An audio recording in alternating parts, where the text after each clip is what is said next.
Hey everyone, it's Dylan with CT Aquatics, and today we're going to be setting up this CO2 scrubber on our main display tank. So the purpose for adding the CO2 scrubber to our system is to help increase the overall pH. On this system, we use a calcium reactor which uses CO2 to dissolve the minerals that the corals need to grow. The added CO2 in the system decreases the pH. Using a CO2 scrubber will help to remove this, as higher pHs will help to increase our coral growth. So the two components to this are going to be the connection for our protein skimmer, as the scrubber attaches directly into the intake of our skimmer. And the second is going to be a reactor that we're going to fill with a CO2 scrubbing media. The media that I have chosen is from bulk Reef supply. So to start, I'm going to open the replacement lid for our skimmer. So we have the Reef Octo 200, so this lid is actually designed specifically for using a CO2 scrubber. Reef Octo also does make their own CO2 scrubber, or the reactor for it, but the one from bulk Reef supply was a lot cheaper, so I went with that one.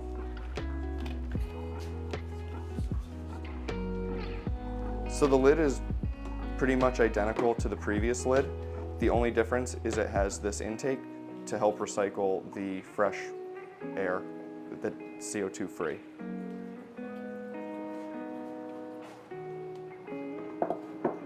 So that's going to replace this lid on our skimmer. If you see, this skimmer has vent holes. The new one does not. The new one's vent hole goes directly back into the tube that's provided in the box, which will get recycled through our CO2 scrubber. So I'm going to remove this old lid. To do that, I have to remove this float valve, which is a little gross right now.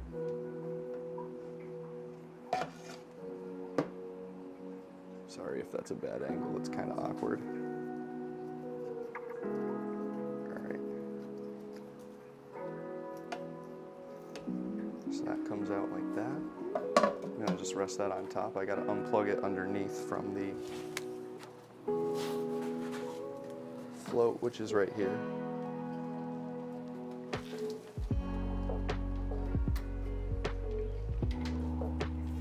Then I should be able to pull that through here.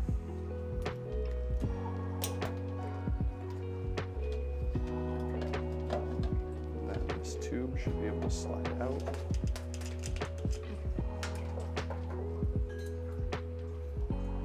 Keep it clean, pull that right through. So now we don't need this lid anymore. We're going to replace it with that one. I'm going to replace the float valve on the new lid. So I'm just going to go in reverse.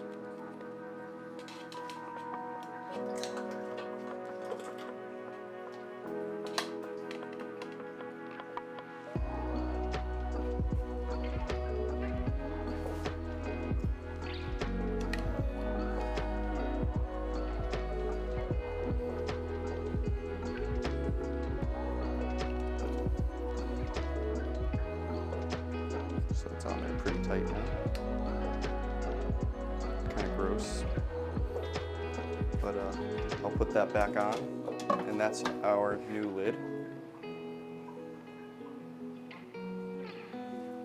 We're going to plug back in the float valve.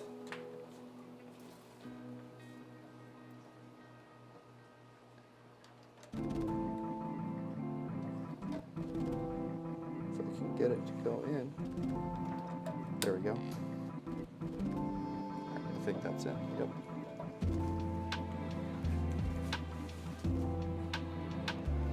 So the next step is now to get the lid hooked up to the scrubber.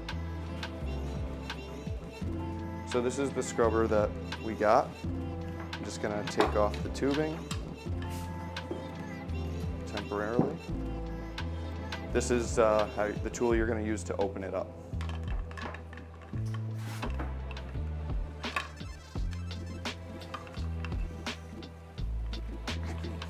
Kind of tight. This is really stuck on there. They're normally not this tight.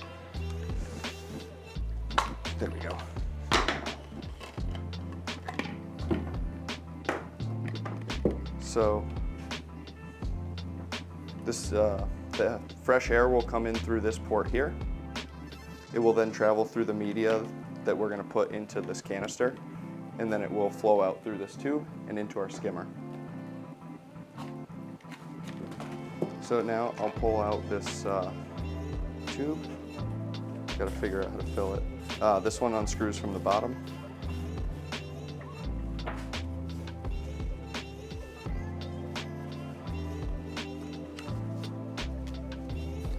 So generally with any media reactor, you want to put your first sponge in, followed by the media, and then your second sponge will go in afterwards. So I'm going to use this tube to just poke it down as far as I can.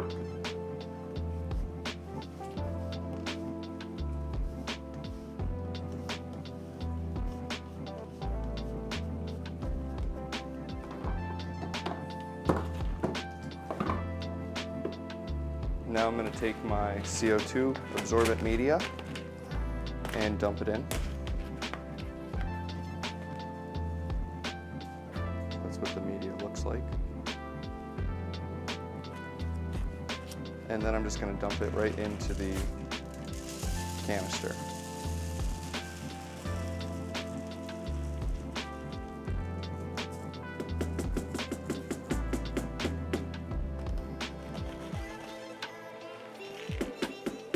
I'm going to try and get as much in as I can, as this is supposed to be one single fill.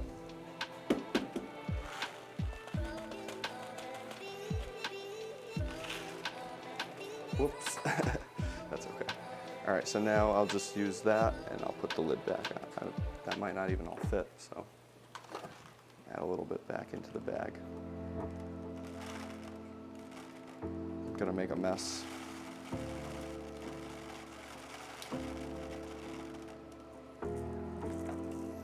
Should be able to get it to fit like that.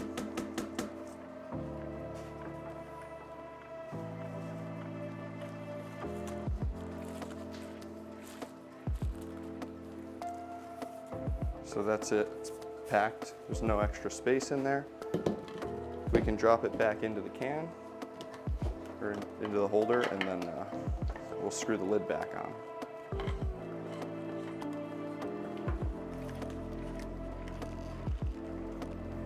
And I'll use the tool to tighten it a little bit.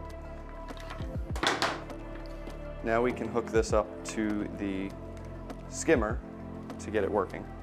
All right, so I just want to make sure this will fit. I think these are different size tubes. Of course they are. So just give me 1 second, please. That's gonna be...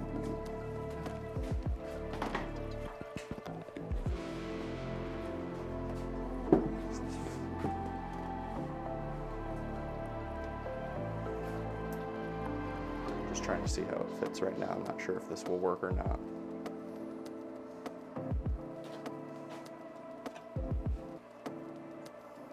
All right, so I can get that to fit inside, so that's what I'll do. So this isn't a perfect fit because this isn't the actual scrubber that goes with this lid. So I'm just gonna rig it up a little bit. But the main important thing here is that you can just get a seal on your tube. So just as an example, the tube that comes with this scrubber is a little bit smaller than the tube that normally goes with this lid, but the tube happens to fit pretty snugly inside of the port. So that's gonna give me a good seal.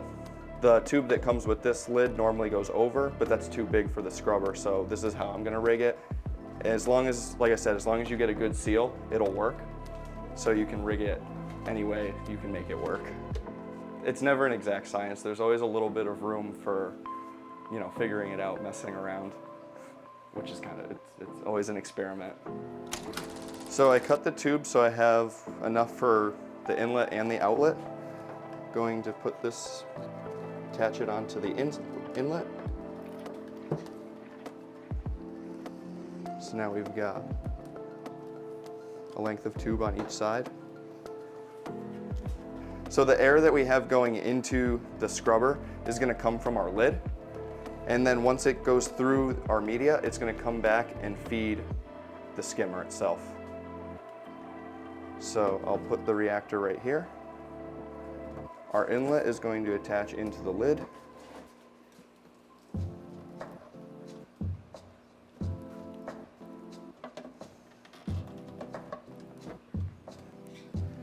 Once that's tight, we'll add our outlet onto our air intake on our skimmer. So now the air will cycle through this whole system, going through the scrubber. It'll get pulled in from the scrubber into the skimmer base, go up through the lid, and then come back out and complete the cycle again. So this lid isn't perfectly sealed on there, so it still can get some fresh air, which is why you want this reactor media to stay here, and you're gonna have to replace this every so often in order to maintain the pH, but you can usually watch the pH in the tank, and as you see it starting to get lower again, you know that your reactor media is starting to run out and you can replace it then.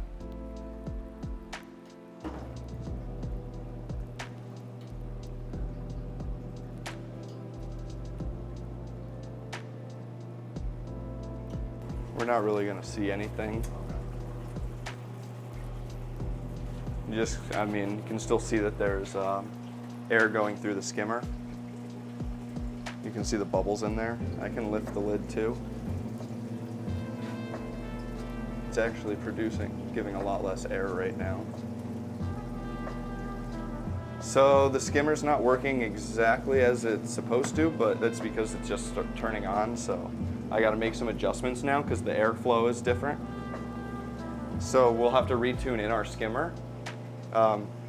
We'll do another video on tuning in a skimmer at some point. But because of this, the airflow has changed in our skimmer. We're gonna have to retune it in. But overall, in the next few days, we should see an increase in pH in the tank. All right, so that's how we set up a CO2 scrubber on our protein skimmer. Again, the purpose of doing this is to help remove CO2 in our system, which is going to lower your pH. So by adding the scrubber, it's going to increase our pH in the system and help to increase coral growth. Thanks for watching. And remember, if you enjoy our content, please remember to like, subscribe, and ring the bell for notifications to join us on our journey through the sea.